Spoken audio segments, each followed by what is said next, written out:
Welcome everybody to another episode of Above It All. And in this episode, I'm sorry. I know there's some more important things going on, but Jesus Christ, he did it again. In 3.5 years, I've done much more for our black population than Joe Biden has done in 43 years. Actually, he set them back big time with his crime bill, which he doesn't even remember. I've done more for black Americans, in fact, than any president in U.S. history, with the possible exception.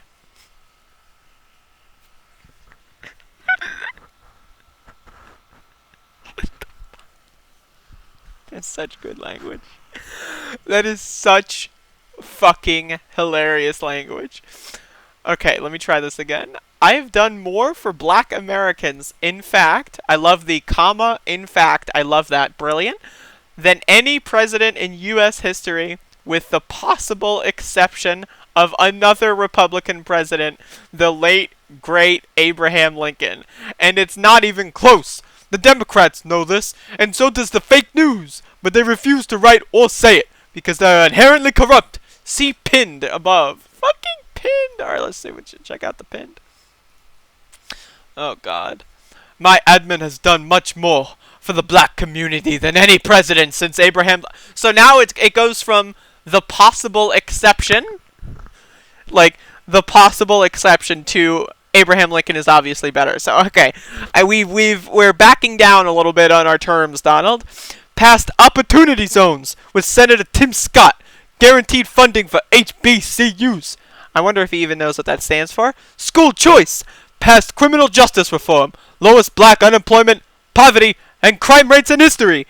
Except, you know, when you ignore the fact that a global pandemic shut the economy down and everyone lost their jobs, and now there's people that are fucking starving, homeless, and 1 in 5 kids are starving. But that's fine. That's fine. But anyway, this motherfucker, so goddamn dumb. I swear on something. Like, I literally, like, the possible exception, like, actually, this was a little bit later, never mind. So, he did not back down on his words. He actually puffed them up a little bit.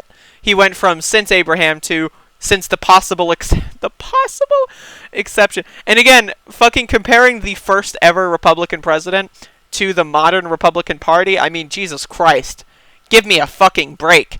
Can we honestly ask ourselves how we let the Republicans, as they are today, take over that party and fucking corrupt its history? Like, seriously, man? How the fuck did that happen? I don't know.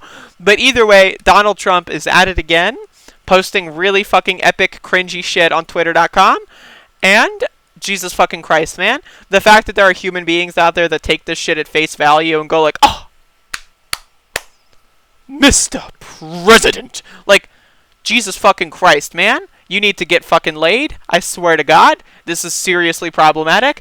Go out in this protest. Like, you know, remember when the Bernie Bros thing started? It was like men would go to protest to pick up chicks because chicks are really awesome, apparently, and they like fucking politics, and they're good at politics. So, like, Bernie Bros would go to the fucking protest, and this is 2016. This is what people actually said, by the way.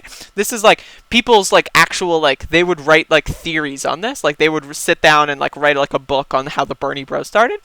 And so they would go to these protests to pick up the cool poli-sci fucking chicks, and then they'd bring them home, and all of a sudden, they're Medicare for all activist. Like, you know, like, it's just like, I don't know, man. I don't know. How do people like this stuff? I really don't know. I really don't. Like, there's people out there that still think that fucking Moscow is controlling everything. And then there's people out there that think Donald Trump is some sort of hero against the fake news. And it's like,